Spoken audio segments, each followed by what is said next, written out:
Bienvenue à vous. Nous ouvrons cette émission avec un invité dont l'expertise permet un échange passionnant. Ibrahima Bao, professeur et socio-anthropologue.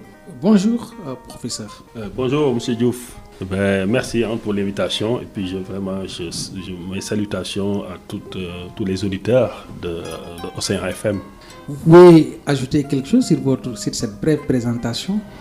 Oui, je suis socio-anthropologue. C'est vrai que je suis à la base socio-anthropologue du travail des organisations. Actuellement, je suis le directeur du laboratoire pour l'étude des urgences, des innovations et des mécanismes de changement social, URIC, de l'Université Gaston Berger. C'est un laboratoire de socio-anthropologie. Par ailleurs, je suis directeur de publication de la revue sénégalaise de sociologie. En même temps, président de la Maison du Fleuve Sénégal, une structure qui fait des études, des recherches, des opérations sur le patrimoine fluvial. Professeur, comment définissez-vous la culture sénégalaise dans son ensemble? Quelles en sont les caractéristiques principales? La culture sénégalaise, le Sénégalais est un homme complexe. Moi je dis le Sénégalais, il est traversé par trois principales influences. Il y a d'abord l'influence traditionnelle, animiste, si on peut parler comme ça. Et puis il y a l'influence islamique, puis il y a l'influence occidentale, dans laquelle est imbriqué le christianisme, parce que ce sont les occidentaux qui l'ont amené, d'abord les missionnaires et les explorateurs, et puis après la colonisation qui a effectivement pris place à partir de 1895 jusqu'en 1960. Pensez-vous que la culture sénégalaise a évolué avec le temps ou est-elle restée fidèle à ses racines?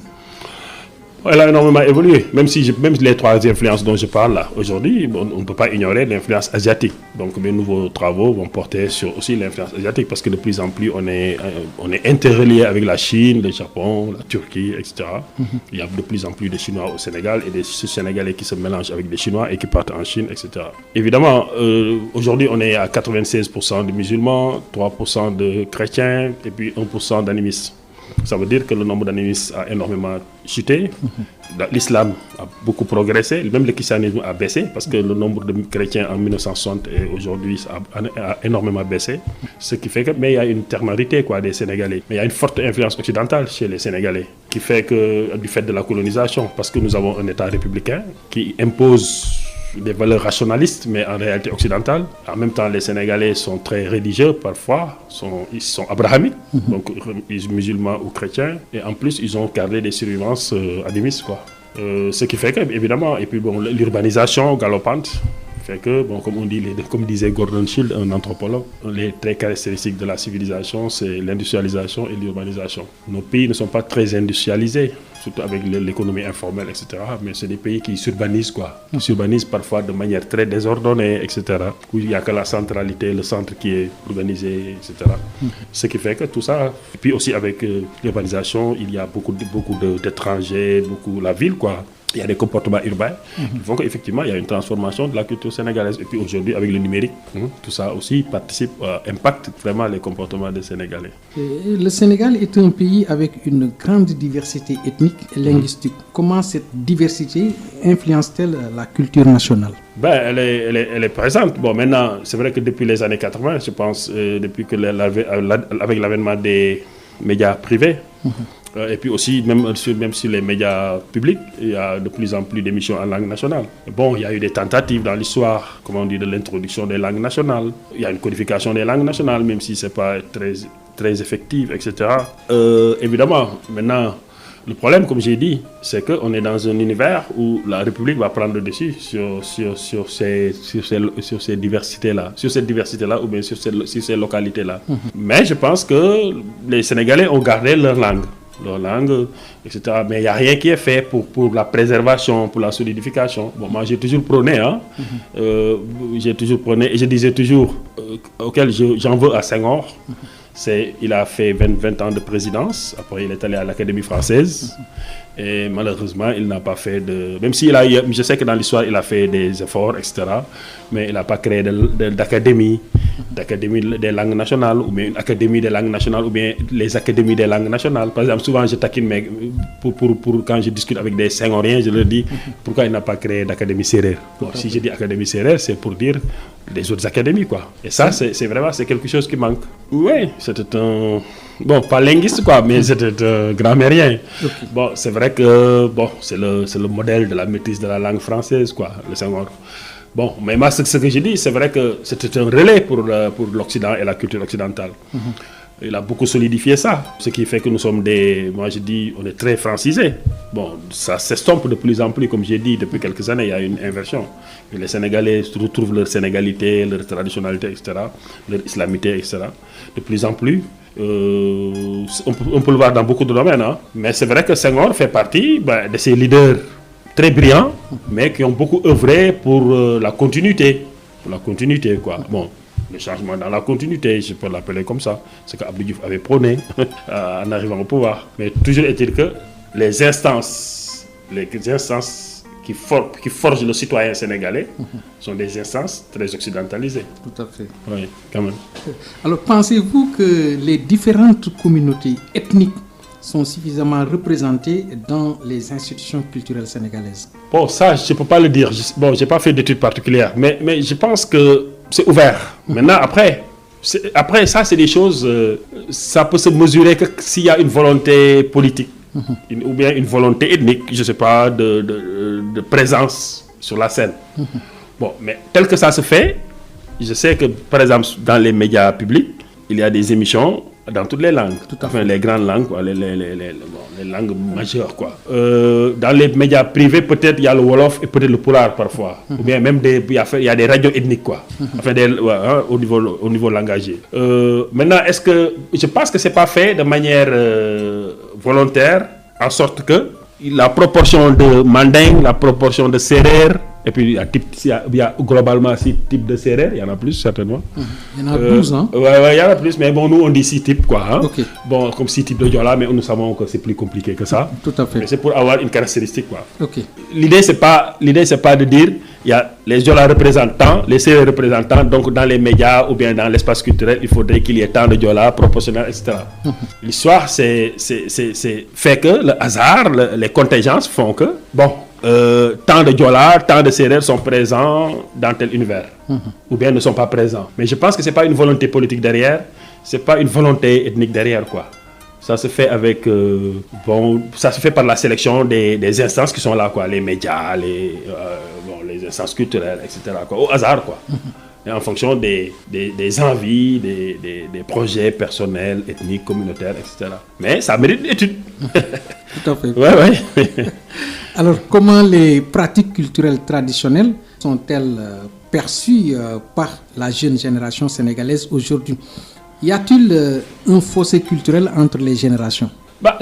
Pour moi, ça c'est permanent. Hein. Ça c'est permanent. Bon, je pense que c'était ou peut-être hier à Bamako, ou quelqu'un qui disait, nous on dit que les jeunes sont moins. Comme nos parents disaient que les jeunes sont moins, et peut-être les jeunes aussi diront que leurs jeunes sont moins, etc. Moins, tout à fait. Parce que toujours on se réfère à notre moment, au moment où on était jeune, où les choses étaient différentes. Et par rapport à ça, et on se réfère à ça, et on veut juger les jeunes d'aujourd'hui, qui n'ont pas les mêmes sollicitations. Aujourd'hui, les jeunes sont très sollicités. Nous, quand on était jeunes, il n'y avait pas Internet. Non. Il n'y avait pas l'ordinateur. Tout à fait. Il n'y avait pas le portable. Il n'y avait pas. Même la télé. La télé est arrivée en 1975. C'était rare. Et encore, c'était un petit moment dans la journée. Aujourd'hui, il y a une explosion médiatique, numérique, qui fait qu'aujourd'hui, un jeune est très sollicité. Avant, on était sollicité par l'école. Un peu les médias, un peu d'ailleurs. Nous tous, notre génération, on lisait Le Soleil, on lisait Jeune Afrique, parce qu'on avait le temps de le lire. Les aventures, les Blake, les Tarzan, c'est vrai. Les Rambo et autres. Rambo, c'est ça. Hein. C'est ça, on lisait ça. Je me rappelle, nous les enfants de la SICAP, là, on avait une bibliothèque à la SICAP aux étages. Tout à fait. Et on y allait de temps en temps pour lire ces aventures-là, etc. Donc tout ça fait que, évidemment, les jeunes d'aujourd'hui sont plus sollicités que par les médias, par les influences extérieures, etc., que les jeunes d'hier. Maintenant, par rapport à leur origine culturelle, ça dépend aussi. Tout ça, en fait, c'est pour ça que peut-être la sociologie, l'anthropologie sont très importantes pour étudier tout ça. Parce que les réseaux sociaux aussi, au niveau de la culture, j'ai vu quand le président Diomaye a été élu, j'ai vu beaucoup de chansons en Serer, là, des dames qui chantaient, etc.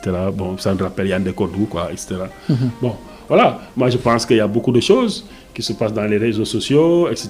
Bon, maintenant, dans les différentes contrées, dans les différentes localités, qu'est-ce qui se passe? Les festivals qu'il y a. Bon, j'ai vu récemment un grand truc des Soninké à la maison d'Outasek. Tout à fait. Bon, voilà, les Poulards, n'en parlons pas. Les Sérères, je pense que, comme j'ai dit tout à l'heure, je pense que chacun vit sa culture. Mais bon, il y a une tradition sénégalaise quand même, que Senghor a bien problématisé. L'ouverture, l'enracinement, après l'ouverture dans l'enracinement. Dans l'enracinement. Voilà. Tout à Je fait. pense qu'il y a cette chose qui existe au Sénégal, qui a été construite, qui fait que les Sénégalais sont plus enclins à ça, à leur enracinement, à s'ouvrir, etc. Ok. Alors, par là, quels sont les moyens de préserver ces traditions-là, tout en permettant aux jeunes de s'ouvrir à la modernité? Bon, moi je pense que l'État a une responsabilité. L'État central a une responsabilité. Les collectivités locales ont des responsabilités. Parce que quand même, pour forger un citoyen, il y a des essences de formation, de construction du citoyen. L'école, c'est très important. Okay. L'école républicaine. Tout à fait. Les médias. Il y a des événements culturels. Le ministère de la Culture, avec tous les événements culturels qu'il peut organiser, en définissant un agenda. Mais il faut qu'il y ait une volonté politique. J'ai un sociologue qui fait partie des sociologues qui m'ont formé, qui disait la volonté politique peut défaire ce que l'histoire a fait. Mais la volonté politique aussi peut faire ce que l'histoire n'a pas fait. Donc moi je pense que c'est hyper important, la dimension politique. Et chez nous, sans problème, c'est un problème depuis toujours. L'État est central, est là, mais il est absent sur des choses quotidiennes. Tout à fait. Voilà. Alors, les Sénégalais sont connus pour leur sens de l'hospitalité et de la convivialité, n'est-ce pas? Alors, d'après vous, pourquoi ces valeurs sont-elles si importantes dans les sociétés sénégalaises? C'est des sociétés qui se sont constituées comme ça. La teranga, bon, d'ailleurs, ils l'ont conceptualisé. On parle de la teranga sénégalaise, ce que vous appelez hospitalité. Bon, c'est un peu la marque de fabrique des Sénégalais. La teranga sénégalaise. Bon, encore moi qui vis actuellement à Saint-Louis depuis que j'ai été recruté à l'université Gaston Berger en 2024, en 2004 du moins, les Saint-Louisiens pensent que c'est eux, Saint-Louis, c'est là-bas où ça a pris forme, quoi, la teranga. Et je pense que c'est lié à nos modes culturels. La manière dont nous vivons dans nos foyers, où on mange ensemble, où le foyer a une autorité. Après, maintenant, il y a des soupapes de liberté pour les jeunes, pour les trucs, etc. Il y a par exemple, on dit l'autorité ne doit pas rentrer dans la chambre des jeunes, etc. Tout ça fait que nous avons une attitude d'ouverture envers nos proches, mais aussi envers nos étrangers, mais proches, c'est-à-dire le voisin, etc., etc. Il y a une vie communautaire qui s'est transposée au départ dans la vie urbaine, mais après qui a beaucoup changé aujourd'hui. Par exemple, moi je ne suis pas du tout senghorien, hein, à la limite même je suis anti-senghorien, mais bon, c'est pas le plus important. Mais je disais, Senghor a fait un truc extraordinaire avec les SICAP et les HLM. C'est-à-dire que dans les années 60, avec ces deux sociétés-là, on a construit dans les villes des maisons, des petites villas et des grandes villas. Ces maisons-là, habitat loyer modéré. HLM. SICAP et Société immobilière du Cap-Vert. Du Cap-Vert, tout à fait. Alors, ces deux sociétés-là ont créé des villas, des petites et des grandes villas, mais dans lesquelles, en fait, la famille étendue était... Parce que comme ce sont les nationaux qui ont remplacé les colons en 1960, dans ces sociétés-là, on pouvait voir, par exemple... Moi, par exemple, à Liberté 4, je voyais... Chez nous, mes parents étaient Nyambour. En face, il y avait des Saint-Louisiens. À côté, il y avait des Fatikois. Il y avait des Diola, il y avait des trucs, etc. D'ailleurs, j'ai écrit un article sur ça. En fait, tous les parents de Louga qui venaient à Dakar. Il n'y avait qu'une seule université, c'était Dakar. Il y avait à Dakar où il y avait les soins, les hôpitaux. C'était à Dakar où il y avait la centralité, quoi. Ils passaient chez vous. Pareil chez les Saint-Louisiens en face, pareil chez les Fatikois en face. Donc c'était la continuité de la famille étendue. Tout à fait. Et ça a préservé la communauté familiale. Aujourd'hui, avec les immeubles, où il y a moins de place. D'ailleurs, je caractérise ça en disant que maintenant les gens de Fatick, de Louga, disent Dakar légui dafa xat. Parce que dans un appartement, il n'y a pas d'espace. Il n'y a pas d'espace. C'est pas comme dans la grande villa des SICAP, des HLM. Alors, la musique et la danse jouent un rôle majeur dans la culture sénégalaise. que pensez-vous nous dire sur l'importance de la musique dans la construction de l'identité nationale? Bon, elle nous accompagne dans les événements majeurs, dans les rituels de passage, qui sont les baptêmes, les mariages et les deuils. Peut-être pas les deuils, c'est plutôt coran, c'est plutôt religieux, quoi. Il y a toujours l'accompagnement de musique. Dans les fêtes, dans les différents fêtes et événements religieux, pareil, il y a beaucoup de musique, etc. À tel enseigne que nos grands marabouts, quand ils sont arrivés, pour remplacer les tahouran, les mbabor, les trucs, on fait les chassaïd, les kourel, que ce soit chez les khadr, chez les tidjanes, chez les mourides. Avec les daïra. Avec les daïra. Pour pouvoir combattre. Voilà, pour combattre cette profane là. Tout à fait. Hein? Voilà. Après, maintenant, il y a la musique sénégalaise. Elle a évolué. Hein? De la musique traditionnelle. Dans les années 60, il y a eu la musique, mix là, avec, comment dirais-je, instruments traditionnels, instruments modernes, avec tous les groupes qu'il y avait, Baobab, Star Band, Royal Band de Thiès, Jazz Band de Sédhiou, Sorouba de Louga. Tout à fait. Star Jazz, après Youssou Ndour, quand il est arrivé, d'abord par Kassé et puis par l'étoile et l'étoile de Dakar et puis le super étoile qu'il a créé lui-même. Bon, j'en passe, si vous voulez, on peut en parler. Super Diamono. Parce que j'étais là. Tout Super à fait. Diamono, Tout à fait. le grand Omar Pène, qui était mon idole d'ailleurs, moi. Qui vient de cadre orchestral, je pense. Tout à fait. Alors, de plus en plus, la musique est devenue malach. Bon, après, il y a le rap maintenant qui est aussi là, qui est une forme d'expression des jeunes, des années 80 à aujourd'hui, de revendication, etc. Contrairement au malach qui est vraiment très adapté à nos valeurs. Tout à fait. D'ailleurs, c'est pourquoi je vais vous poser cette question. L'islam occupe une place centrale dans la culture sénégalaise. Alors, comment la religion façonne-t-elle les pratiques culturelles et sociales au Sénégal? Bon, on a un islam très tolérant.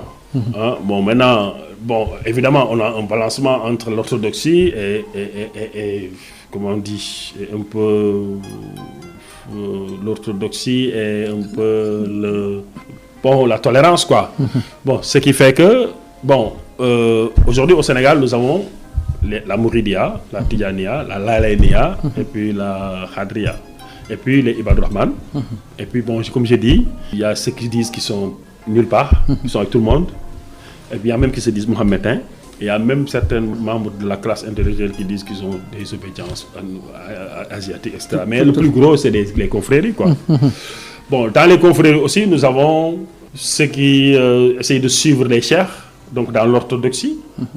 Et ceux-là ne sont pas du tout en phase avec la traditionnalité, ou bien, la traditionnalité animiste, ou bien l'acceptation du profane. Et puis, c'est la grande majorité qui sont plus modérés, comme on dit, donc qui vivent le dualisme, quoi, ou la symbiose entre l'islam, la modernité occidentale, profane, etc.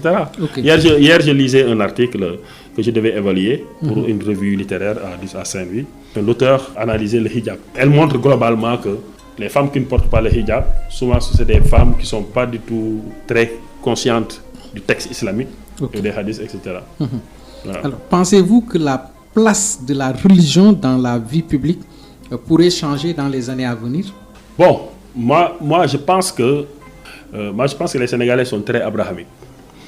D'ailleurs, j'en ai même fait c'est pas une innovation, mais une mise à jour de certaines théories sociologiques pour dire que pour comprendre les Sénégalais, les sociologues, pour comprendre les Sénégalais ou les anthropologues, les théories sociologiques classiques sont très intéressantes. Par exemple, je prends l'exemple de Max Weber. Max Weber a dit l'action sociale, quand un individu agit, son comportement se rapporte à autrui, c'est ça l'action sociale. Il y a 4 modes d'action. Il y a l'action traditionnelle. Chaque année, on fête Noël, on achète des habits de Noël, on fête Tabaski, on achète des habits de Tabaski. Il y a l'action affectuelle. Bon, quand je parle aux femmes, je dis, quand j'achète des fleurs à ma femme, mais ici c'est une enveloppe, hein. Comme ce soir, vous rentrez, vous donnez une enveloppe à votre épouse. Tout à fait. L'action rationnelle selon un but et l'action rationnelle selon une valeur. Selon un but, c'est quand l'ingénieur qui construit un pont, il le fait pour joindre les deux rives, c'est ça le but. Selon une valeur, un professeur universitaire ne drague pas, ne sort pas avec son étudiante. pour l'éthique, etc., etc. Sauf si il le pose directement, hein, je ne sais pas, il a le droit à ça. Et moi, je dis, c'est vrai, nous avons été préparés par l'école, par la République, pour avoir ces comportements-là. Mais aussi, il faudrait qu'on sache que vous et moi, nous les Sénégalais, nous sommes un peu animistes. Nous avons des comportements animistes, du genre la voyance, du genre le fait de porter des gris-gris. Bon, il y a des gris-gris islamiques, je sais bien. Le fait de se laver, le fait de faire certaines offrandes, etc. Bon, l'islam, le monde est islamique, hein, mais les offrandes. Je donne un exemple, je ne sais pas si j'ai le temps de dire ça, je donne un exemple. Lorsque je donne souvent cet exemple-là dans le milieu universitaire, lorsque un professeur demande à un étudiant de l'accompagner pour faire une recherche, pendant les vacances d'été, il lui paiera 500 000. Et puis l'étudiant, quand il sort de chez lui, il appelle sa mère. Il dit, maman, je viens d'avoir une proposition d'un de mes profs, vraiment, etc. La maman, ce qu'elle fait, elle va voir le tradipraticien ou le boukhaba de la famille, qui va regarder, etc. Et qui va dire, non, il ne faut pas qu'il aille, je vois quelque chose de noir, etc. Et l'étudiant, quand il revient voir son prof, en lui disant, mais mes profs, vraiment, merci de m'avoir choisi, c'est un honneur pour moi, mais malheureusement, c'était, je n'aurais pas le temps, parce qu'avec ma maman, etc. C'est un mode d'action mystique. Mystique, tout à fait. Abrahamique, c'est lorsque vous dites, je le fais pour la face de Dieu, pour aller vite. Pour ne pas, hein? Et puis parental, c'est lorsque vous faites dans beaucoup de sociétés privées, les boulots subalternes sont occupés par des membres de la communauté du dirigeant. Ou bien lorsque vous choisissez un parent à la place d'un autre, alors que la République vous exige d'être neutre, d'être juste, etc. Ça, c'est un mode d'action parental. L'autre, abrahamique. Je pense qu'il faut les intégrer dans les comportements des Sénégalais pour mieux les comprendre. Bon, etc. Bon, voilà, pour répondre à votre question, pour dire que nous sommes très religieux, par ailleurs. Même si les gens disent, les Sénégalais ils croient en Dieu, mais ils n'ont pas confiance en Dieu. Mais ils croient en Dieu.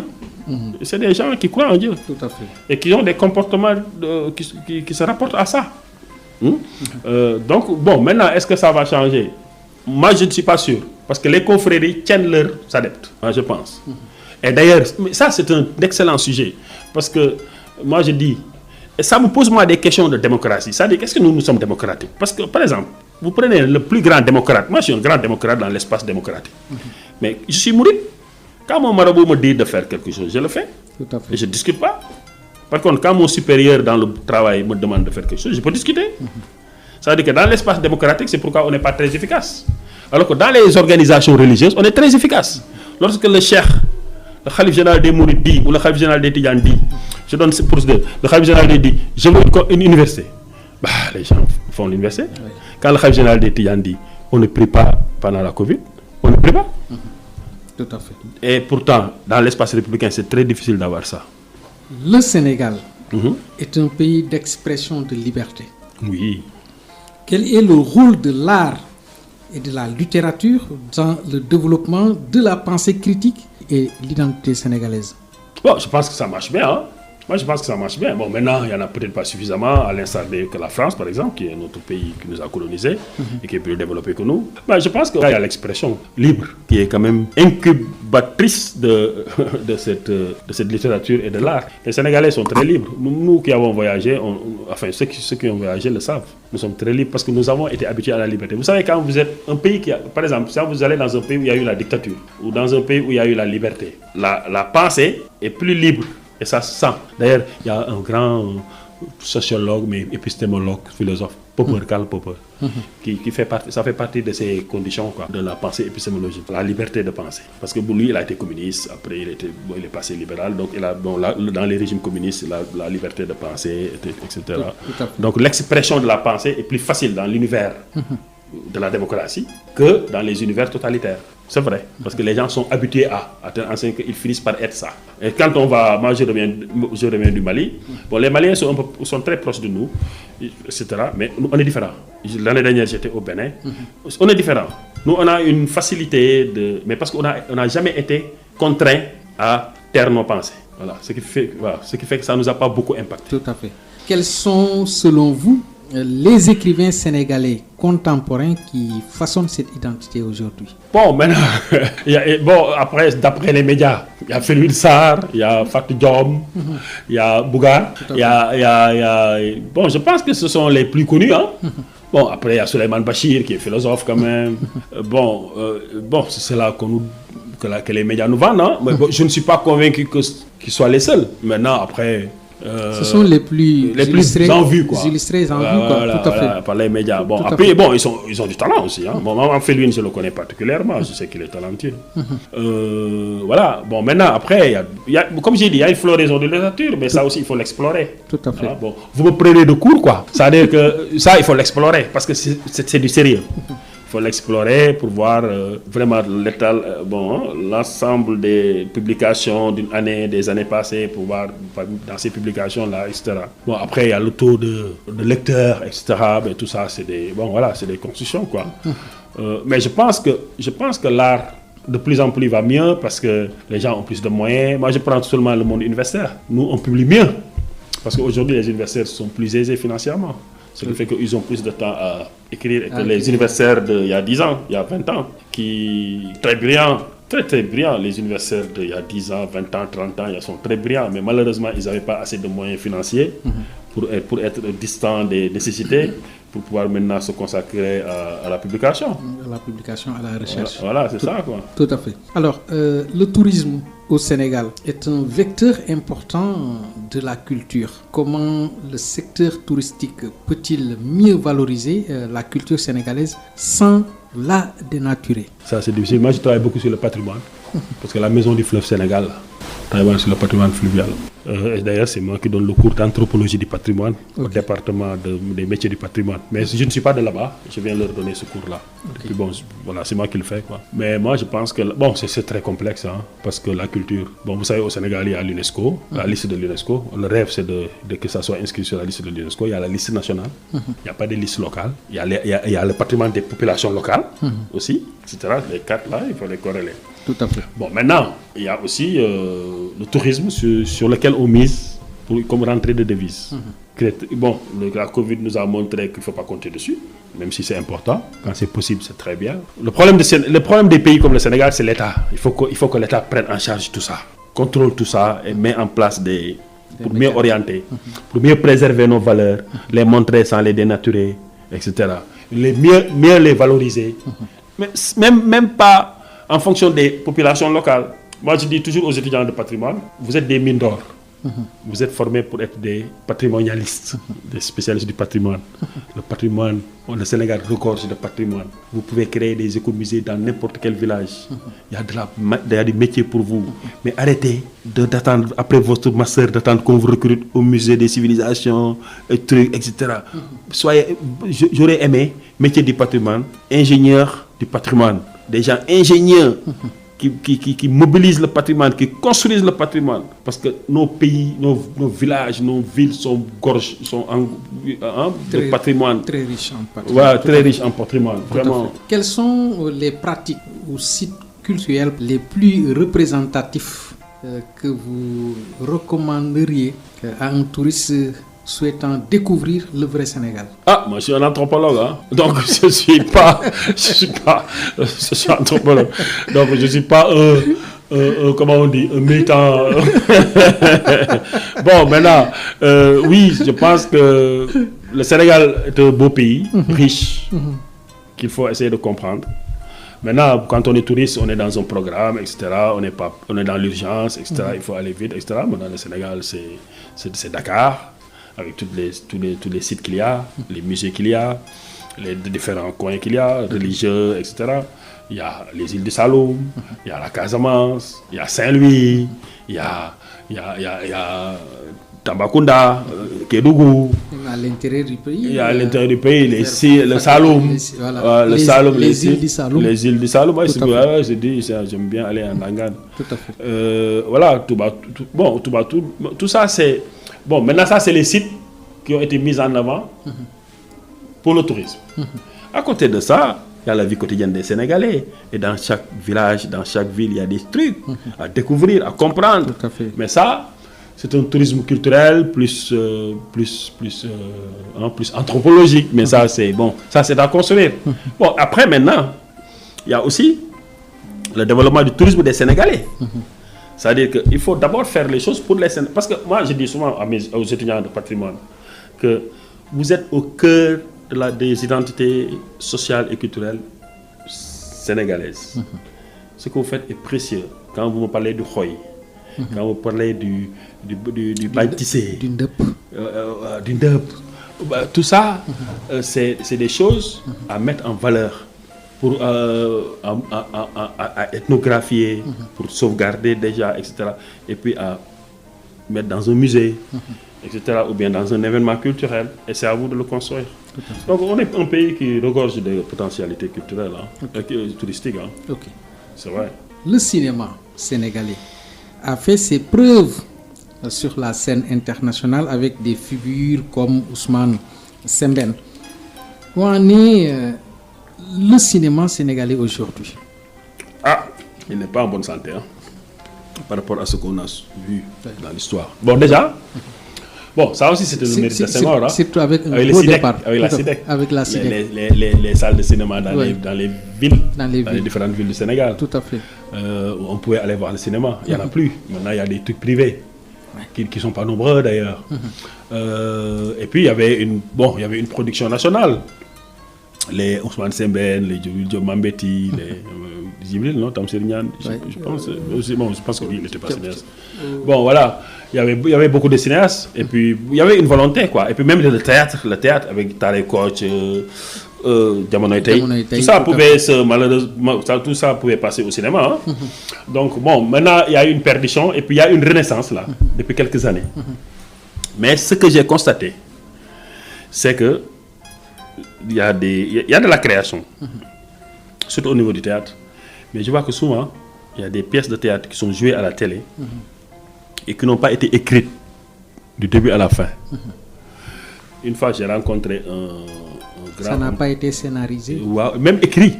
Okay. Même écrit, parce que... Ou scénarisé, comme vous dites, oui, scénarisé. Parce que j'ai rencontré quelqu'un, je ne vais pas le dire, si vous voulez, je vous le dirai un jour.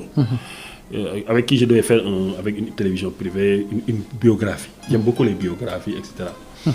Et puis il m'a dit non, il y a telle pièce de théâtre, ils ont besoin de moi pour terminer parce qu'ils sont coincés. Bon, je l'avais senti avec Café avec. C'était à l'époque des Wiri, des trucs comme ça. Tout à fait. Bon, c'est là où j'ai compris que c'est dommage, ces belles pièces méritaient d'être scénarisées, quoi. Totalement avant de passer à la télé. D'ailleurs, après, souvent, à la fin... C'est important. Voilà. Oui. Bon, alors, maintenant, le cinéma, ça aussi, c'est à susciter. Mais moi, je dis, nous sommes des pays pauvres, financièrement. Je ne suis pas sûr qu'on n'est pas un pays pauvre. Un pays où il y a de l'or, du zircon, des phosphates, du lithium, de l'eau, de la terre, et maintenant, du pétrole et du gaz. Maintenant, même sans ça, je pense que ce n'est pas un pays pauvre. Les populations sont pauvres. Parce que les élites occidentalisées, en complicité avec l'Occident, ont pillé ce pays-là depuis 1960. Jusqu'à nos jours. Bon, il faut que ça s'arrête, quoi. Tout à fait. Oui, parce que ce n'est pas normal. Moi, je dis toujours, j'ai jamais vu... Les Saoudiens, un Saoudien pauvre, ça n'existe pas. Un Coïncien pauvre, ça n'existe pas. Ils n'ont que le pétrole. Ouais. Bon, peut-être les Saoudiens, ils ont le pèlerinage aussi, quoi. Mais aussi on a Gamou de Tuawan, Magal de Touba. Tout à fait. Aussi, ils ont, bien que ce n'est pas la même chose. Bon, c'est d'abord le prophète. Ok, d'accord, je suis d'accord. Mais ça, il faut ça cesse. C'est pas possible. On ne peut pas avoir toutes ces richesses-là et que les gens sont pauvres. Donc maintenant, je dis, c'est l'État. C'est à l'État de susciter ces créations, développer le cinéma, mettre les conditions de développement du cinéma. Après, les gens vont naviguer dedans avec leurs initiatives, leurs réflexions, etc. Bon, maintenant, j'ai vu qu'il y a quand même, depuis Macky, sous Macky quand même, il y avait déjà une volonté, on sentait ça, et maintenant je pense que les nouveaux aussi sont dans cette lancée-là. Bon, j'espère qu'ils vont mettre les cadres et les conditions pour permettre à cette population sénégalaise de s'épanouir dans les différents domaines, quoi, culturels, économiques, sociaux, etc. Tout à fait. Et je pense que c'est possible. C'est bien possible. Tout ça, j'espère que ça, il faut que ça se mette en pratique. Mais les Sénégalais, nous, on est bizarres. C'est important. Alors, je rappelle à nos chers auditeurs que nous recevons le professeur Ibrahim Bao, socio-anthropologue.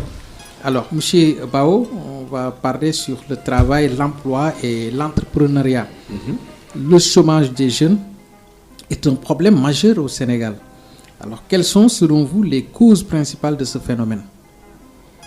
C'est qu'il n'y a pas assez d'entreprises. Bon, en plus, l'État sénégalais, de 1960, a favorisé un mode d'emploi. Il a voulu créer des industries, mais ce n'est pas l'État qui crée, il met les conditions pour que l'industrie, après, crée certaines industries nationales, etc. Et puis, le secteur public et l'université, les universités ont été fabriquées pour produire des cadres pour le secteur public et un peu le secteur privé, un peu. Depuis 1980, il y a saturation de ce marché formel-là. Parce que pour moi, il y a deux marchés. Il y a deux marchés de l'emploi. Le marché formel, moderne, et le marché informel, traditionnel. Le marché moderne, formel, c'est le marché pour lequel nous formons des étudiants. Tout à fait. Et tout le reste qui n'ont pas pu arriver à l'université, etc., s'ils peuvent trouver des boulots subalternes, etc. Bon. Ce marché-là, il est saturé depuis 1980. Parce que si vous regardez bien, c'est 80-81 que les premiers métissages chômeurs, là. Depuis lors, ça s'augmente. Ça n'arrête pas d'augmenter. Tout à fait. Et puis, il y a un marché traditionnel informel qui regorge de potentialités. Et puis qui crée 94% ou 16% des richesses au Sénégal, du PIB. Donc, moi, je dis toujours, le problème, c'est même pas le marché informel, c'est le marché formel. Maintenant, il faudrait transformer tout ça. D'abord, créer des universités et des écoles, une école qui est adaptée à nos réalités. Mais le problème, c'est qu'on ne s'arrête pas. Chez nous, on ne s'arrête pas, on continue. Il faudrait... Là, comment les jeunes peuvent-ils mieux se préparer à l'entrée sur le marché du travail dans le contexte actuel? À être formés. La formation, d'abord pour les bacheliers, ensuite pour les non-bacheliers, les former avec des formations à la carte pour certains métiers qui sont demandeurs. Il y a beaucoup de métiers qui sont demandeurs, mais malheureusement, qui ne sont pas développés, malheureusement, les gens ne sont pas formés pour, ou bien ils sont dans des routines. Moi, je dis toujours, j'enseignais la sociologie de l'entreprise à l'IPSL, l'Institut Polytechnique de Saint-Louis, où j'ai des électromécaniciens. Je leur ai dit, ça fait 6 ans que je suis là, après j'ai arrêté, parce que là, j'enseigne plus en dehors de mes heures statutaires. Je leur ai dit, mais ça fait 6 ans que je suis chez vous, je n'ai jamais vu quelqu'un faire son stage au village artisanal, à Gaïmehé, ou bien chez les femmes qui font des chakris, etc. Alors que ces femmes-là ont besoin de mécanisation, ces artisans-là. Mais vous ne travaillez pas avec eux, parce que vous, ça ne fait pas chic de faire son stage là-bas. C'est chic de faire son stage dans une grande entreprise, etc. Tout ça, c'est à changer. C'est pareil que nous, les sociologues. Je voudrais qu'il y ait des thèses. J'avais 2 thèses que j'avais demandées à 2 de mes doctorants. Et tous les 2 ont changé. L'un, c'était sur les charretiers, pour qu'on comprenne qui sont ces charretiers-là. L'autre, c'était sur les femmes transformatrices, pour qu'on sache qui sont ces femmes-là, que faisait leur maman, que font leurs sœurs, qui sont-elles, depuis quand elles font ça, quel est leur chiffre d'affaires, etc. Parce qu'elles font toujours la même chose depuis des années. Alors que ça peut s'industrialiser. Tout à fait. Ça peut se développer. Bon, voilà. Donc, moi, je pense que nous avons des niches, beaucoup de choses qui peuvent se développer chez nous. Bon, maintenant, dès le départ, il y a un truc qui s'est faussé. On a mis l'école. On a mis l'école n'est pas adaptée à nos réalités. Regardez, si aujourd'hui, au Sénégal, les griots qui le veulent, historiens, journalistes, ou musiciens, je me demande, est-ce qu'ils vont pas, de toute façon, ils excellent dans ces domaines-là. Les griots excellent dans l'histoire, dans la généalogie. Les griots qui le font, ceux qui le font, il y a des griots profs d'université qui ne font pas ça, des griots, etc. Ceux qui font du journalisme sont très forts. D'ailleurs, je dis souvent aux étudiants en communication, quand vous sortez avec vos masters, les communicateurs traditionnels vous donnent le pion. Sur le marché de la média, comment on dit, de maîtresse de cérémonie. Naturellement, c'est comme ça. Voilà. Alors maintenant, les forgerons. Si les forgerons étaient les menuisiers métalliques. Regardez, le forgeron, vous êtes fils de forgeron ou petit-fils de forgeron, votre père n'a jamais exercé la forge. Il est même professeur d'université ou bien ministre ou bien chef d'entreprise. Vous êtes encore plus, etc. Mais on vous colle le stigmate de forgeron. Tout à fait. Alors que le menuisier métallique, on ne lui colle pas ça. Parce que lui, c'est un métier moderne. C'est un métier moderne. C'est de l'artisanat moderne. Tout à fait. Ouais, c'est les choses sur lesquelles on devrait réfléchir. Tout à fait. Aussi. C'est important, ce que vous dites là. Oui, moi je pense, le menuisier de bois, les laubés. Les laubés. Mais ça, l'école l'a cassé. Quand l'école est arrivée, par l'école, vous pouvez devenir. C'est plus tel père, tel fils. Je ne suis pas pour tel père, tel fils. Je dis ce que ça a changé. Il y a une fameuse chanson là qui disait que Teug Daoul Mbar, diplôme le tonto. Ah, je ne savais pas ça. Ça veut dire que voilà. Voilà, tout ça, c'est des choses sur lesquelles on n'a pas réfléchi. Tout à fait. On a pris l'école, on l'a mis. Les gens sortaient avec des diplômes. Et puis, on a des vocations dans des métiers. Bon, on pouvait aussi penser à nos traditions. Tout à fait. Corréler le maximum possible en laissant la possibilité aux gens. Tout à fait. Mais malheureusement, on a coupé. On a tout coupé, quoi. Tout à fait. Voilà. Alors, l'entrepreneuriat est souvent vu comme une solution à l'absence d'emploi. Quels sont les secteurs où l'entrepreneuriat sénégalais pourrait se développer davantage? Le problème, ce n'est pas le secteur. Le problème, c'est l'entrepreneuriat. Okay. J'ai dit, à chaque fois que j'ai participé à un truc sur l'entrepreneuriat, j'ai dit, Monsieur X, business plan, combien il vous faut pour démarrer votre activité? Monsieur X dit, il me faut 1 million. J'ai dit, c'est pas 1 million? Ou Madame X d'ailleurs, c'est pas 1 million. Il n'a pas besoin, ou elle n'a pas besoin de 1 million. Parce que si vous lui donnez 1 million, son business plan dit, pour 1 million, il va réaliser cette activité. Vous lui donnez 1 million, sa mère tombe malade. Ou bien, comment il va faire pour manger pour jusqu'au jour où on va avoir les premiers résultats? Donc il ne lui faut pas 1 million, il lui faut peut-être 3 millions. 1 million pour la soudure, 1 million pour l'activité et 1 million pour l'épargne. C'est ça. Mais et tous les gars là qui font de l'entrepreneuriat. Et puis c'est une vocation. Ça dit que aussi, on n'en est pas entrepreneur.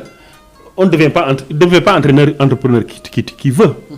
Si quand Max Weber parle de l'éthique protestante et l'esprit du capitalisme, comment la structure des valeurs protestantes est adaptée à la structure du capitalisme, ce qui fait que les protestants ont été les grands initiateurs du capitalisme. Quand je dis l'éthique mouride ou l'éthique Dara, ou l'éthique, les jeunes Foutanké Dara, les jeunes Saloum qui viennent à Saint-Louis, c'est un laboratoire. Les jeunes Saloum qui viennent apprendre le Coran, les jeunes Baol qui viennent apprendre qui viennent entreprendre là-bas, qui ont été formés dans des Dara, qui ont une ascèse très dure, qui peuvent se mortifier pour ne pas consommer ce qu'ils gagnent et pour pouvoir le réinvestir. On les voit se développer. Moi j'ai des cas, quelqu'un qui vendait des dates, seules des dates, aujourd'hui qui a une boutique à Saint-Louis, j'ai vu ça, un Baol, Saloum, pareil. Ces gens-là, mais un enfant de la ville qui est habitué à la consommation, moi je dis, c'est pas l'entrepreneuriat, c'est pas les métiers, c'est la posture, le comportement, la disposition. Voilà. Ça c'est important. Alors, quelle initiative gouvernementale ou privée devrait être mise en place pour soutenir les jeunes entrepreneurs? Bon, c'est compliqué, hein, parce que de toutes les façons, quand vous dites aux gens, venez, je vous finance, ils prennent. Après, est-ce qu'ils l'utilisent pour l'entrepreneuriat? Au Sénégal, on a ce gros problème. Et je pense que l'ADER, moi je n'ai pas étudié l'ADER, mais je pense qu'il y a ça. Bon, parce que je vois des gens qui ne sont pas financés. Il y a une dame que je vois chez moi, à Saint-Louis. Tous les jours, elle porte des gros trucs lourds, où elle vend avec des petites bouteilles, là, des jus. Elle fait ça parce qu'une fois, j'étais chez un mécanicien, je l'ai vu passer. Elle ne me connaît pas, je ne la connais pas.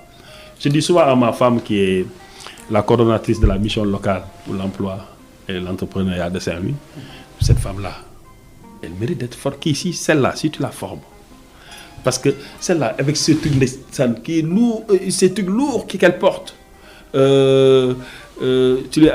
la formes, tu lui permets de conduire les trucs là, les 3 roues là, avec les trucs, avec un financement. Mais tu vas faire Hein? Tout à fait. Oui, hein? Une grande entrepreneur. Ouais. Parce que celle-là, elle est dans le truc. Oui, elle est dans Mais le truc. elle trime quoi. Parce que moi, ça fait des années que je la vois. Je la regarde d'ailleurs, à chaque fois, elle doit se dire, mais celui-là, pourquoi il me regarde alors que moi, c'est un cas pour moi. Voilà. J'ose pas même lui dire, je vais faire une biographie quoi.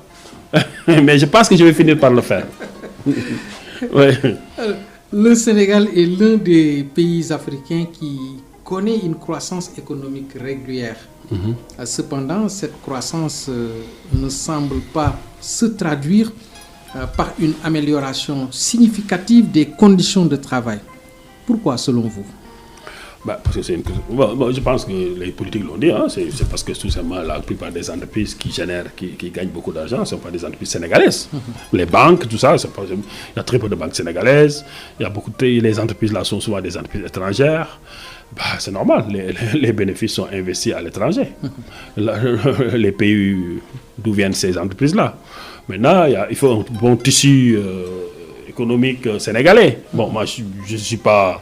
je pense que c'est un pays de la teranga, il ne faut pas gâcher ça. Le nationalisme, c'est bien, mais bon, il ne faut pas que ça soit quelque chose de très négatif, etc. Il faut faire très attention sur ça. Mais je pense que nos pays qui sont des pays faibles méritent protection quand même.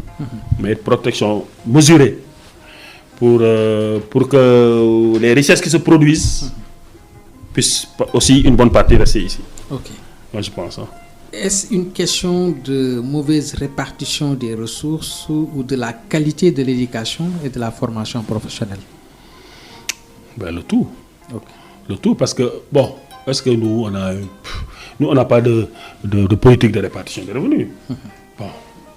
Bon, évidemment, il y a eu beaucoup de choses. Le plan Sésame, les bourses alimentaires, la CMU, tout ça, c'est des sortes de, pas de revenus de transfert, mais c'est des sortes de réalisation sociale de l'État qui permettent d'atténuer les inégalités sociales. Bon, maintenant, aujourd'hui, vous savez ce qui se passe. Hein? Donc, les bourses familiales, les bourses alimentaires, les bourses familiales sont actuellement en train d'être réorganisées, je pense. Tout à fait. La CMU, j'en entends plus parler. Je ne sais pas si ça existe toujours, je pense. Hein? Le plan Sésame. Bon. Et tout ça, c'est des bonnes choses, surtout pour les personnes. Et puis, mais il faut que ça soit fait pour les personnes qui en ont besoin. Il ne faut pas un professeur d'université bénéficier de ça. Il faut que ce soit les personnes vulnérables. C'est comme l'histoire des bourses, là. Hein? Il y a la main politique dedans, souvent. Oui, ça, c'est sénégalais. C'est-à-dire que, comme j'ai dit tout à l'heure, le parental, la référence parentale, qui fait que d'une boîte comme quoi. Mais ça ne doit pas être au détriment de la justice sociale. Ouais, quand même. Hein? Tout à fait. Voilà. Le secteur informel représente une grande partie de l'économie sénégalaise. Quels sont les défis liés à ce secteur en termes de régulation, de fiscalité et de conditions de travail? Ils sont laissés à eux-mêmes. Après, mais par contre, ils sont imposés. Mais je pense que il faudrait que tous ces gens-là aient leur entreprise. Moi, quand je vois le gosse qui vend des mandarines dans un pouce-pouce, là, poussette, hein, telle saison, après des mangues, après du ditar, après du dankre, après du gibier, après du bissab, après. Selon les périodes. Mais il faut le faire, il faut qu'il soit un entrepreneur. Okay. Il faudrait que ça soit une entreprise, à son niveau. Tout à fait. Il faut qu'on arrête. Il faut les pas formaliser, j'aime pas le mot formaliser, mais il faut leur permettre d'avoir les conditions administratives de travail. Tout à fait. Parce qu'ils sont à ce niveau-là. Après, maintenant, à partir de ce moment-là, ils ont tous les papiers qu'il faut. Ils ont un compte bancaire. Parce qu'ils ont peur. Ils ne savent pas. Ils ne sont pas formés pour. Parce que même aller dans une banque, si vous n'avez pas une certaine disposition sociale et culturelle, vous n'êtes pas à l'aise. D'ailleurs, c'est ce qui fait l'affaire des microcrédits, là, des structures de microcrédit, parce que peut-être là, ils peuvent y aller. Oui. Mais moi, je pense que dans la démocratisation, il faut permettre à tous ces gens-là, administrativement, d'exister. C'est ce que je dis. C'est important. Oui. c'est pas un problème entre celui qui a une grosse entreprise et le petit baol qui a sa poussette là et puis qui est très intelligent parce qu'il connaît les fruits des saisons. Tout à fait. Chaque saison, il vend les mêmes fruits, le pastèque, voilà, hein? Mangue, mandarine. D'ailleurs, c'est par eux que je connais les saisons. Voilà. La mondialisation a des impacts sur les marchés du travail. Alors, comment le Sénégal peut-il tirer parti de cette mondialisation tout en préservant son autonomie économique? Il faut protéger le pays d'abord et ouvrir en fonction des possibilités. Okay. Moi, je pense que... Mais ça, c'est un travail de recensement très sérieux. C'est pas fait. Il faut qu'il y ait des sociologues, des économistes, des géographes, tout ce que vous voulez, qui viennent faire un travail de recensement de l'économie sénégalaise. Bon, il y a eu des recensements qui ont été faits par l'ANSD, du nombre d'entreprises, des secteurs familiaux, etc. Voir quels sont les secteurs qui existent au Sénégal, quels sont les secteurs en progression, en décadence, qu'est-ce qu'il faut protéger, comme ils font, hein, par exemple, comme ils font pour l'agriculture. Hein. Moi, je ne suis pas contre, mais seulement il faut le faire de manière plus franche. C'est-à-dire, quand il y a une récolte d'oignons, on bloque l'importation d'oignons. Pour permettre à nos vaillants agriculteurs, s'ils sont propriétaires de leurs oignons, parce que ça aussi, il faut regarder le capital, etc., de couler leurs oignons, de s'enrichir, de pouvoir réinvestir, etc. S'il y a dans tous les domaines, c'est pareil. Le riz, pareil. Dans la vallée, moi j'habite actuellement à Saint-Louis, tu connais la vallée du fleuve Sénégal. S'il y a une production de riz, qu'on les protège. Parce que c'est des Sénégalais comme nous. Et c'est eux qui font l'économie sénégalaise. Mais ils méritent d'être protégés. Maintenant, après, on ouvre en fonction de ce qui reste. Moi, c'est ce que je pense. Hein. Maintenant, après, on nous barandit, le pays qui a signé, c'est l'un des pays qui a signé le plus de conventions, mais il faut arrêter. On n'est pas assez fort pour suivre la logique de la mondialisation. Moi, j'entendais beaucoup Ousmane Sonko dire ça, sur Auchan, etc. C'est vrai. Je ne suis pas contre Auchan. D'ailleurs, j'y vais. Quand j'ai besoin de quelque chose, je dis à ma femme, je vous cours à Auchan, acheter des trucs et revenir. À des heures, pas des heures de pointe, etc. Parce qu'en plus, même si je sais qu'il y a problème, parce qu'en France, vous ne verrez jamais une grande surface ouvrir au-delà de 21h et le dimanche. Maintenant, au Sénégal, ça va, c'est bien. Enfin, ça se passe comme ça. Je ne sais pas. Donc, moi, ça me permet le dimanche matin d'aller rapidement faire mes courses, ou bien des fois vers 23h. Comme ça, il n'y a personne, etc. Au niveau du droit du travail, je ne sais pas, mais ça doit se poser. Maintenant, quand Auchan est arrivé à Saint-Louis, par exemple, j'ai regardé, je n'ai pas de jugement de valeur. C'est la logique de l'économie qui est comme ça. J'ai vu, il y a des sociétés, des supermarchés qui existaient, qui ont disparu. Donc, qu'est-ce qui s'est passé?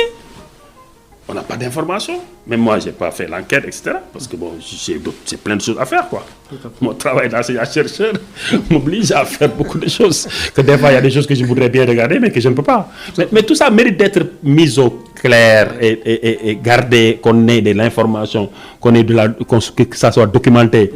Pourquoi Saint-Teranga a disparu? Qu'est-ce qui a fait est-ce que c'est réellement l'effet de Auchan? Qu'on sache. Mais ça, l'État, les collectivités territoriales, voilà, avec quoi? Tout à fait. Voilà. Alors, l'exportation de certaines ressources naturelles ou agricoles est-elle suffisante pour renforcer l'économie sénégalaise?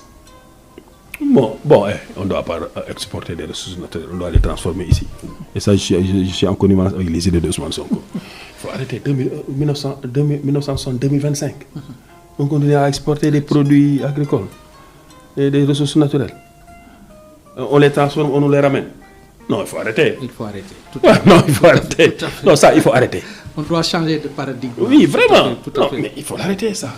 Même l'État, s'il le faut, mettre en place des industries. Tout à fait.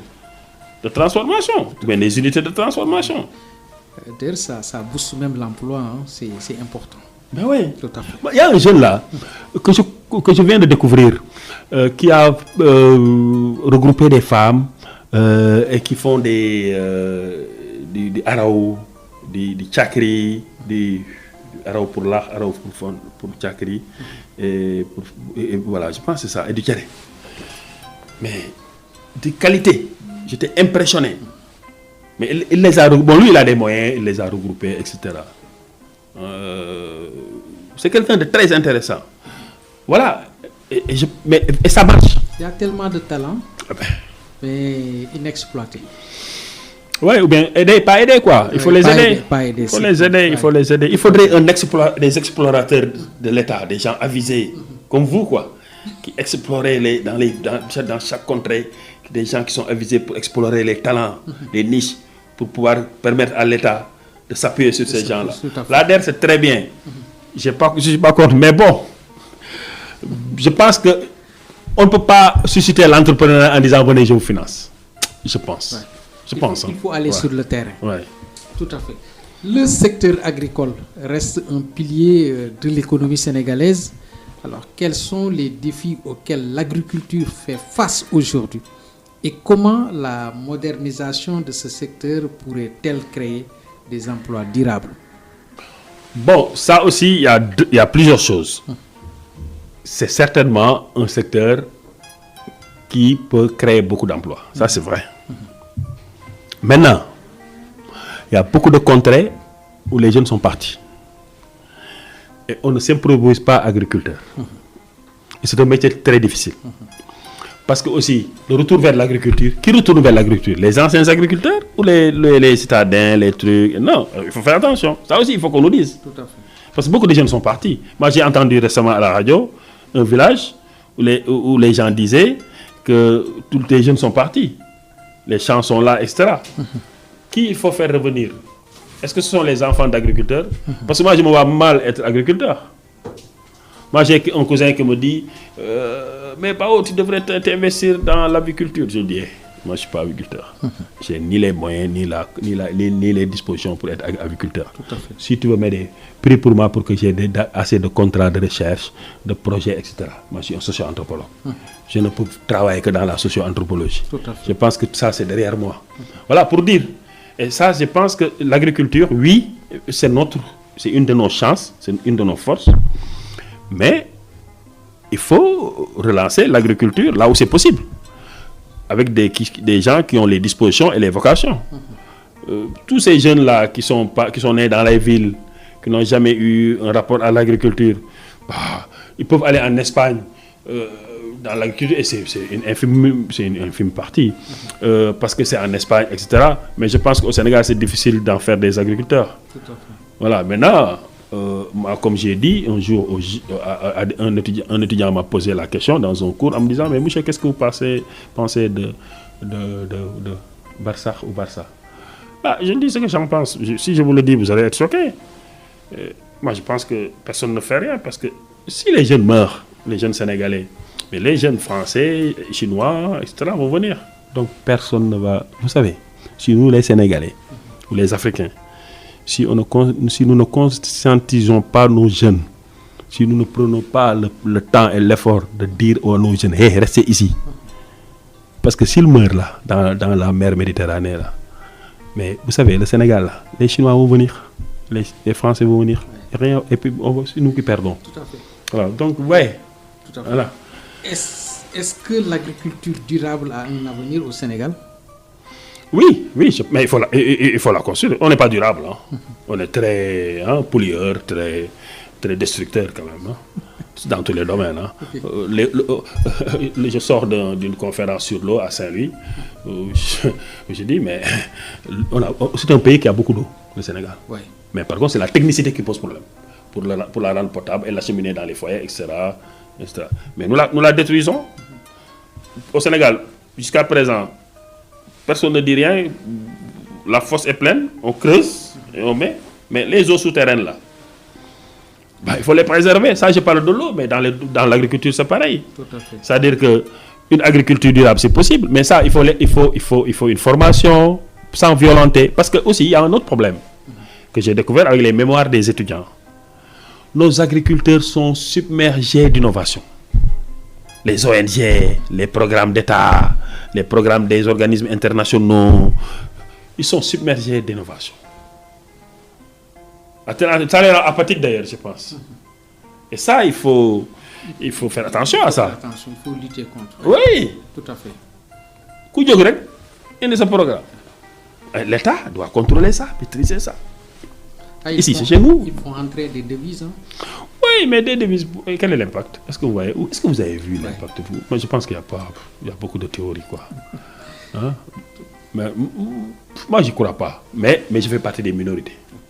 Moi, je fais partie de ces gens qui pensent que... je fais partie des gens... Moi, je suis fier d'être sénégalais. Pour moi, j'ai la chance d'être sénégalais. Un pays riche dans tous les domaines. Et puis, un pays où il y a Cheikh Ahmadou Bamba, El Hadji Malick Sy, je m'excuse. Serigne Touba, pour ne pas dire Cheikh Ahmadou Bamba, parce que je n'ai pas le droit. Seydi El Hadji Malick Sy, Mam Rawane Ngom, je dis parce que c'est... etc. Mam Baye Niass, etc. Mam Limamoulaye, etc. Tout à fait. Mais qui sont d'abord des mines d'or, des mines de diamants. En plus, comme je vous ai dit, nous sommes un pays où on a beaucoup de ressources naturelles, beaucoup de richesses. Moi, je dis... Et puis, en plus, quand même, vous savez, moi, je dis toujours, j'exagère, mais j'y crois. Je dis, le Sénégal, c'est le peuple élu. C'est ce que je pense. Nous sommes un peuple élu. Mais malheureusement, c'est les néocolonialistes, les Toubabou, les occidentalisés comme moi, qui ont été à l'école, qui ont réussi à l'école en complicité avec l'Occident, à payer ces recherches, à maintenir les gens dans la pauvreté. Je reviendrai sur ces néocolonialistes-là. Abordons le côté numérique. Le numérique et les nouvelles technologies ouvrent de nouvelles perspectives pour l'emploi au Sénégal. Quels sont les métiers émergents dans le secteur numérique? Il faudrait que... Moi, je pense que l'école est dépassée. Moi, je pense que les curricula dans les écoles et les universités, c'est dépassé. Ouais. Ce qu'il faut faire, c'est... Il faut supprimer le bac L. Moi, c'est ce que je pense. Mais quand je dis supprimer le bac L, c'est que tout le monde a un bac S, quoi. Ou un bac général. Tout à fait. Où tout le monde apprend les maths, les sciences physiques et mathématiques et sciences sociales et humaines. À partir de ce moment-là, si vous voulez devenir un littéraire, après à l'université, vous pouvez mais il faut diminuer le nombre de trucs de littérature, de sociologie, et développer l'enseignement des mathématiques et de l'informatique pour permettre aux jeunes diplômés d'avoir la capacité des mécanismes, des modalités pour inventer, pour mieux comprendre l'IA, pour mieux comprendre le numérique, etc. Et créer et participer à la création des startups, etc. Voilà. Tout à fait. D'ailleurs, la formation au métier du numérique, je me demande si est-elle suffisamment intégrée dans le système éducatif sénégalais? Bon, pas suffisamment, parce que de toutes les façons, les institutions sont très lourdes. Les réformes, les trucs, et puis les enseignants sont très complexes. Ils sont très contestataires, parce que comme j'ai dit, c'est l'univers démocratique, quoi. C'est plus facile de faire ça à l'université de Touba qu'à l'université Gaston Berger. Parce qu'à l'université de Touba, il y a un ordre, tout le monde applique. À l'université de Gaston Berger, tout le monde discute. Dès que vous avancez une idée, les gens discutent. Et des fois, même l'idée est tellement torpillée que ça finit par être dénaturé. Ok. La question du travail décent est toujours d'actualité. Quels sont les enjeux majeurs pour améliorer les conditions de travail des Sénégalais, en particulier dans les secteurs informels? Le problème au Sénégal, il y a beaucoup d'emplois sous-rémunérés, beaucoup d'emplois beaucoup d'emplois sous-rémunérés, qui fait que, en réalité, d'ailleurs, c'est ça qui fait que, moi j'ai écrit un article où j'explique la pression sociale, j'appelle ça émigration, pression sociale et marché du travail exigu. Taux de chômage élevé, des emplois sous-rémunérés, etc. qui font que, même vous voyez un jeune qui travaille, mais qui dit, je suis là pour le moment. Si j'ai la possibilité, je m'en vais. Ou bien si j'ai autre chose, je vais quoi. Pour le moment, quoi. Bon, c'est ça le problème. Il faut revaloriser les emplois. Moi, je pense qu'il faut instaurer un SMIC. Un SMIC, même ça peut contribuer à la transformation sociale. Par exemple, même les domestiques là, il faudrait qu'on ait un SMIC. C'est-à-dire que maintenant, vous employez quelqu'un chez vous, vous ne pouvez pas le payer moins de ça. Moins de 100 000 francs, moins de 50 000 francs. Je dis ça comme ça. Mais il faut l'étudier de manière plus sérieuse. Ça fera que déjà les domestiques auront assez quelque chose, et puis il faut revaloriser beaucoup d'emplois. Okay. Bon, moi j'ai toujours dit, à Poitiers, c'est la dernière, j'ai habité mes 2 dernières années à Poitiers, et j'habitais dans une villa en face d'un chauffeur de taxi, un vieux quoi, enfin une personne un peu âgée quoi. Il avait construit sa maison, etc. Ses enfants avaient tous réussi, etc. C'est impossible pour un chauffeur de taxi sénégalais. Et quelle est la différence entre un chauffeur de taxi français et un chauffeur de taxi sénégalais? On dit non, vous savez, au Sénégal, c'est un pays pauvre, etc. Donc le chauffeur de taxi, il faut qu'il soit pauvre. En fait, c'est ça. Ouais. Oui, tu sais, si tu dis un journaliste français, un journaliste sénégalais, ou bien un truc sénégalais, on te dit, oui, mais c'est pas pareil, parce que tu sais, eux, c'est des pays développés, nous sommes des pays pauvres, donc bon, c'est normal. Et c'est normal que les gens soient pauvres. Non, il faut arrêter. Il faut arrêter. Non, il faut arrêter. M. Bayo, on va attaquer un peu. Vous avez adressé une lettre à Ousmane Sonko, une lettre ouverte. J'ai lu la lettre.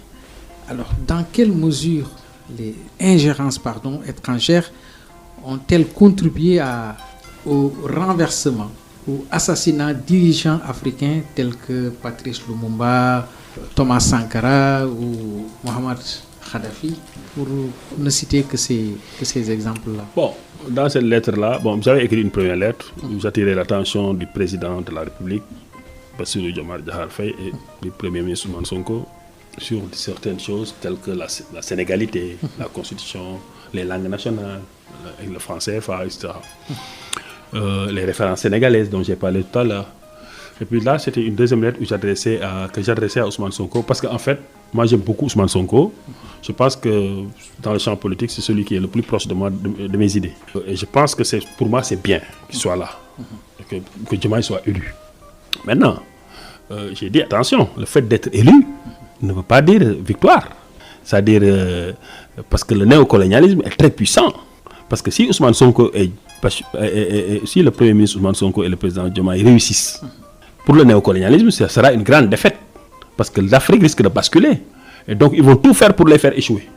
Et que donc, ils doivent se frotter les mains là, avec l'histoire de la dualité là, etc.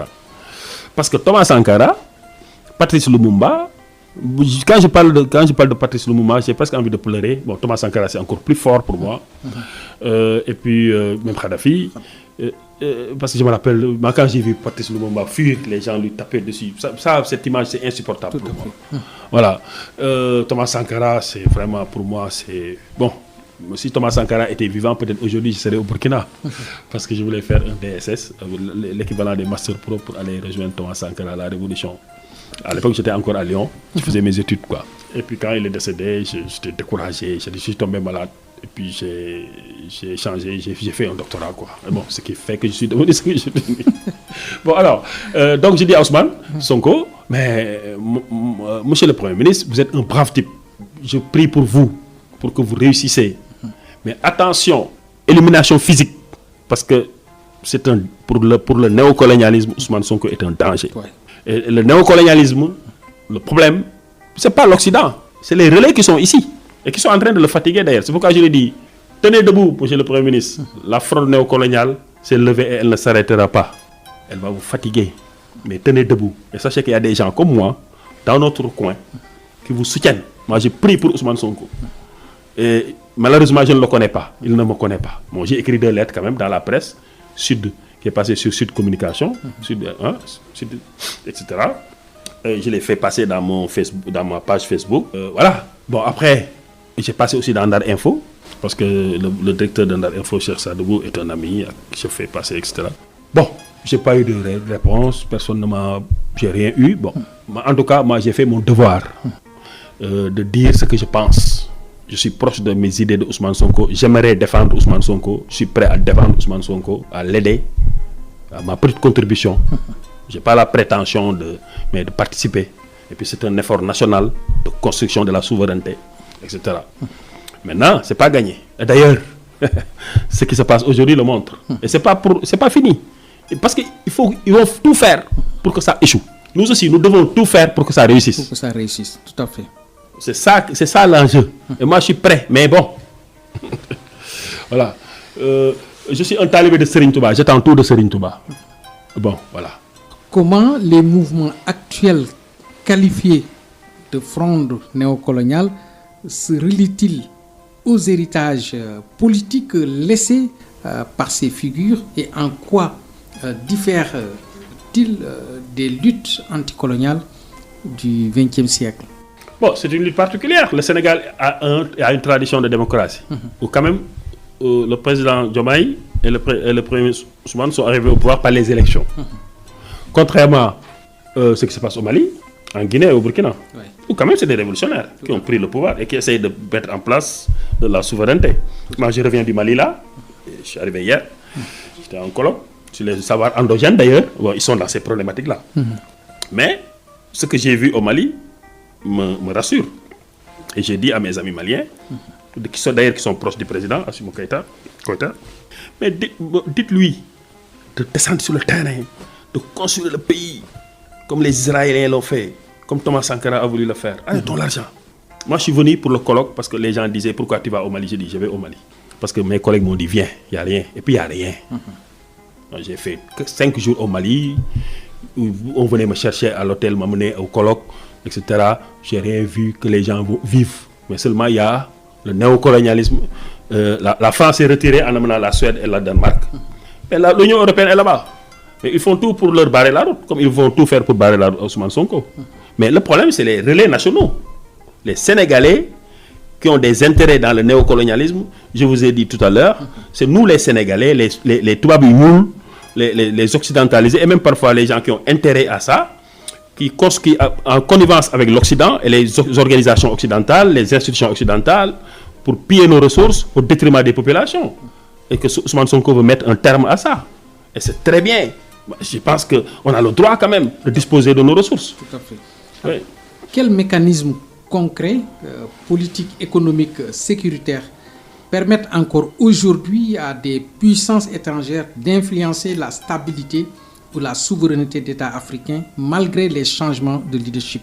Bon, je viens du Mali. Les Maliens sont convaincus que c'est la France qui aide les terroristes. Ils sont convaincus. Bon, maintenant, moi, je n'ai pas les preuves, etc.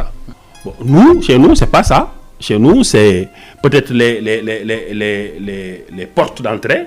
C'est la Casamance, avec ce qui se passe là-bas. C'est au sein même de l'administration, il y a des relais qui peuvent jouer l'affaire de l'Europe, de l'Occident, du capitalisme international, en bloquant le système, en sabotant le système, et on le voit.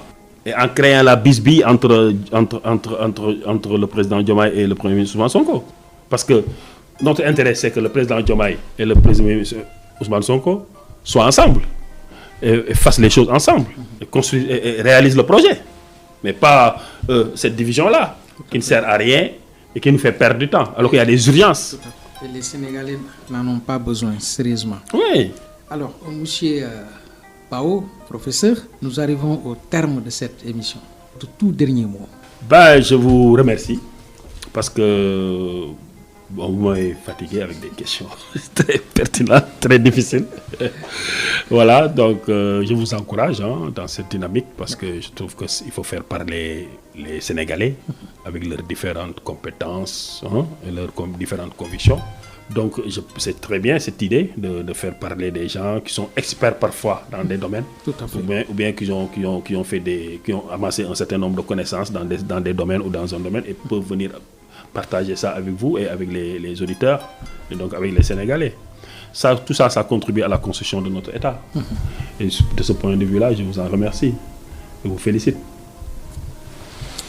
Merci infiniment, professeur Ibrahim Bao, pour votre présence et votre regard éclairant. Heureux de vous avoir eu avec nous.